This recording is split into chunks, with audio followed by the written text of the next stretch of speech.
ఒక పనికి మాలిన యదవ రిజర్వేషన్ కౌంటర్లో ఎక్కి ఎంత గలీజ్ చేస్తున్నాడో చూడండి.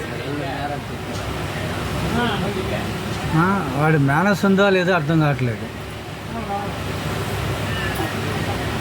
వాడికి టికెట్ రిజర్వేషన్ కూడా లేదు. జనరల్ టికెట్ ఎక్కి రిజర్వేషన్ కౌంటర్లో ఎక్కాడు. చూడండి ఎంత గలీజ్ చేస్తున్నాడు.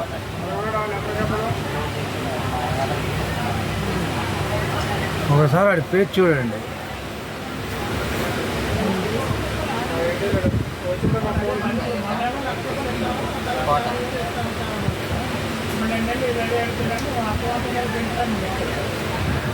కాసని చూడకుండా కాసని